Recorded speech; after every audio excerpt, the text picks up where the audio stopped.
Welcome. প্রাথমিকে যে ৩২,০০০ চাকরি প্রথমে বাতিল হলেও হাইকোর্টের পরবর্তী নির্দেশে মানবিক দিক এবং অন্যান্য দিক অবশ্যই দেখে সেই চাকরি কিন্তু বহাল রয়েছে। সেটাকে চ্যালেঞ্জ করে কিন্তু সুপ্রিম কোর্টে এসএলপি আবার দাখিল হয়েছে, এটা আপনারা জানেন। এই বিষয়টা নিয়ে অনেকগুলো কথা যেমন উঠছে, তেমনি এই এসএলএসটির বিষয়ে প্রথম দিনের কাউন্সিলিংয়ের পর একজন ২০১৬ সালের যোগ্য শিক্ষিকা, তিনি আবার নতুন করে পরীক্ষা দিয়ে কাউন্সিলিং এবার র্যাঙ্ক ১ করেছিলেন। তার একটি মন্তব্যে খুব বিতর্ক তৈরি হয়েছে যে প্যানেল বাতিল হয়ে ভালোই হয়েছে, মানে তিনি তখনও চাকরি পেয়েছেন, আমার সাপে বড় হয়েছে, এবার ১ র্যাঙ্ক করে বাড়ির কাছে স্কুল পেয়েছি। এটা কিন্তু একটা খুব বিতর্কের জন্ম দিয়েছে। এই দুটো বিষয় নিয়ে কয়েকটি কথা বলার।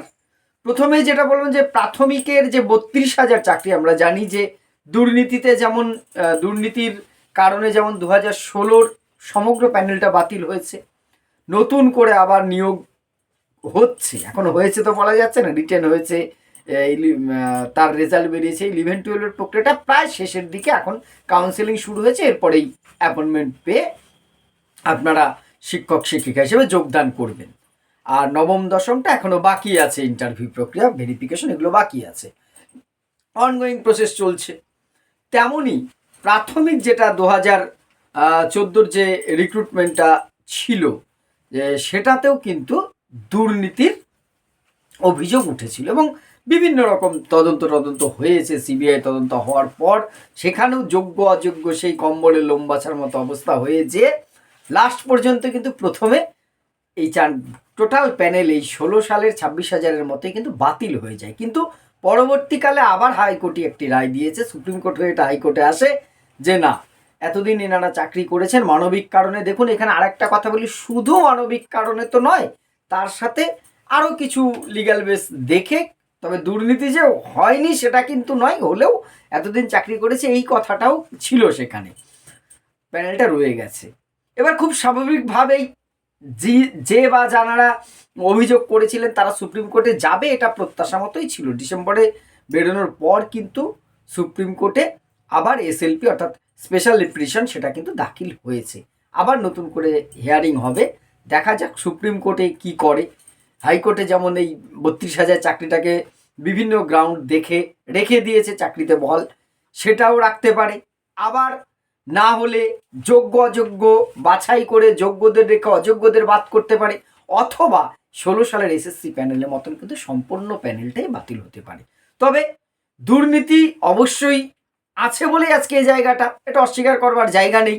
বহু মানে অনৈতিক কাজ হয়েছে বলেই এরকম প্রশ্ন জেগেছে। একটা বিষয় ঠিক, যে বা যারা নিজ যোগ্যতায় চাকুরি পেয়েছে তাদের চাকুরিটা না যাওয়াই উচিত। তবে হ্যাঁ, তার সাথে এটাও ঠিক, শিক্ষকতার মতন মহান পেশায় যদি একজনও দুর্নীতিগ্রস্ত থাকে সেটাও কিন্তু কলঙ্ক। তাই যদি তদন্তকারী সংস্থা, কোর্ট এবং যারা নিয়োগকারী সংস্থা, যাদের হাত দিয়ে দুর্নীতিটা হয়েছে, তাদেরকে যদি ঠিকঠাক চেপে ধরা যায় যে তুমিই বলো কাকে কাকে চুরি করে ঢুকিয়েছো, ঠিক নাম বের করা সম্ভব। এই যে কোর্টের বিভিন্ন বিচারপতিদের দিয়ে ভোটার তালিকা সংশোধন, এসআইআর এর কাজ যদি হতে পারে, খুঁটিয়ে দেখতে পারে, একটা প্রশ্ন যে তাহলে বিচারপতিরাই উদ্যোগ নিয়ে কেন সেটা বাধ্য করছে না বা করছে না, কে কোনটুকু দুধ আর কোনটুকু জল আলাদা করার চেষ্টা একটা করা গেলে 16তেও হতে পারত। যারা, আমি প্রথম দিন থেকে ডে 1 থেকে একটা জায়গায় আমার অবস্থান স্পষ্ট ছিল, যারা যোগ্যতার সাথে চাকরি পেয়েছে তাদের পক্ষে আমি কিন্তু একটা চোর জোচ্চরের সাথে আমি নেই। চোর জোচ্চরগুলোর শুধু চাকরি যাওয়া নেই, তাদের কঠোর শাস্তি দেওয়া দরকার, এবং যারা এই দুর্নীতিটা করেছে তাদের দৃষ্টান্তমূলক শাস্তি দেওয়া দরকার। যে বা যারা জেল খেটে এসে বাইরে এসে বড় বড় নীতিবাক্য ঝাড়বে, সেটা আমাদেরকে শুনতে হচ্ছে, সেটা সত্যি দুর্ভাগ্যজনক। এবারে আর একটা বিষয় যেটা আমি বললাম যে 2016-র একজন শিক্ষিকা, নর্থ বেঙ্গলি সম্ভবত, উনি যোগ্যদের পক্ষে কিন্তু সহানুভূতি আমি ব্যক্তিগতভাবে শুধু একা দেখিয়েছি তাই নয়, আপনারাও দেখিয়েছেন, সবাই দেখিয়েছে যারা যোগ্যতার বসে। কারণ আপনারা যারা আজকে সফল হয়েছেন তারা জানেন, ফ্রেশার ভাই বোনেরা, যে কতটা কষ্ট করে এই জায়গায় আসতে হয়, আর কতগুলো দুর্নীতিবাজের জন্য সেই যোগ্যদেরও চাকরিটা গেছে। তাদের মধ্যে একজন যোগ্য শিক্ষিকা, নামটা আমি নিচ্ছি না, এই চাকরি যাওয়ার পরে তার কান্না ভাইরাল হয়েছে, তার কথা ভাইরাল হয়েছে, অথচ যেই তিনি কাউন্সেলিং থেকে এবারে বেরিয়ে নতুন স্কুল পেয়েছেন, সেখানে কিন্তু তার রূপটা অন্য দেখালেন। খুব দুর্ভাগ্যজনক। কি না, আমার সাপে বর হয়েছে, কি হয়েছে না, উনি এবার 1 র্যাঙ্ক করে আরও বাড়ির কাছে স্কুল পেয়েছেন। এটা সাপে বড় হওয়া বলে বলুন তো? এই শিক্ষক শিক্ষিকাদের মধ্যে বহুজন কিন্তু প্যানেলে আসেনি, প্রায় 1,500 জন মোটামুটি, বা তারও বেশি হতে পারে। তারা এই প্যানেলেই আসেনি, তারা ভেরিফিকেশনেও ডাক পাননি, তারা মানে 31 আগস্টের পর হয়তো তাদের চাকরিই থাকবে না। আপনি তাদের একজন সহযোদ্ধা হয়ে এই কথাটা বলতে পারেন? এতটা নির্মমতা আপনার সহযোদ্ধারা আপনার কাছ থেকে আশা করে না। দেখুন, এখানে ফ্রেশার ইন সার্ভিসে ভাগটা আমি দেখতে চাইছি না। আমি শুধু এটুকুই, একটাই জায়গা, যিনি যোগ্যতার বলে এই জায়গাটা পাবেন, তিনি কিন্তু তার যারা একসাথে লড়াই করলেন একসাথে, তাদেরকে ছেড়ে বেরিয়ে আসাটা অনেকটা, একটা কথা আপনাদের মনে আছে তো, এই 16 প্যানেল, যে প্যানেলটা বাতিল হলো যখন আন্দোলন চলছিল বাতিল হওয়ার আগে, যারা ওয়েটিং ছিলেন, সে আন্দোলনের কতগুলো নেতা তৈরি হয়ে গেছিল আপনারা একটু মনে করুন।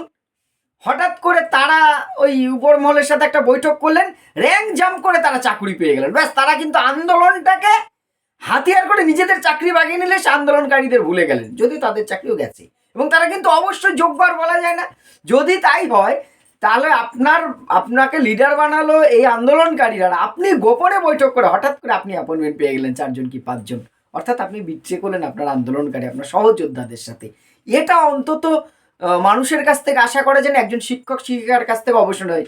দেখুন, আপনার ব্যক্তিগত মতামত থাকতেই পারে, উচ্ছ্বাসিত আমরা অনেক সময় অনেক কিছু হই, কিন্তু উচ্ছ্বাস প্রকাশ করতে হয়তো 2 বন্ধু আছি, আমার রেজাল্টটা ভালো হয়েছে, আর পাশেই আমার বন্ধু যার সাথে একসাথে উঠা বসা করছি, তার রেজাল্টটা খুব খারাপ হয়ে গেছে বা ফেল করে গেছে, তখন কিন্তু আমার যত ভালো রেজাল্ট হোক না কেন, সে বন্ধুর সামনে উচ্ছ্বাস প্রকাশ করা যায় না। এটা স্বাভাবিক, এটা সাধারণ মানবিকতা। দেখো, এই বিষয়টা নিয়ে বিতর্ক হচ্ছে, আমার খুব খারাপ লাগলো ওনার কথাগুলো শুনে, এই জন্য আপনাদের সাথে শেয়ার করলাম।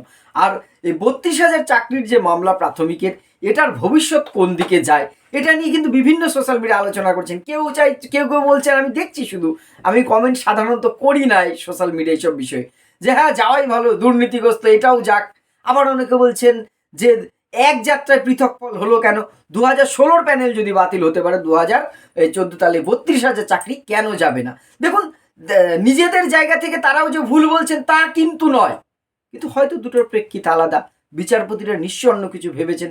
তবে ব্যক্তিগতভাবে আমি বা আমরা এটাই চাইবো, একজন দুর্নীতিগ্রস্ত ব্যক্তি যাতে প্যানেলে না থাকে, কিন্তু যোগ্যদের হয়রানিটাও বন্ধ হওয়ার দরকার আছে। এইটা অন্তত আমার ব্যক্তিগত মতামত। এবং আপনাদের কি মনে হয়, এই যে সুপ্রিম কোর্টে গেছে, কোন দিকে যেতে পারে বিষয়টা, বিভিন্ন যে মামলা এই সংক্রান্ত হয়েছে তার ভিত্তিতে কীরকম অনুমান? দেখুন, অনুমানই তো, আমরা তো সুপ্রিম কোর্ট কী করবে, কি অন্তর্যামী বলতে পারি না।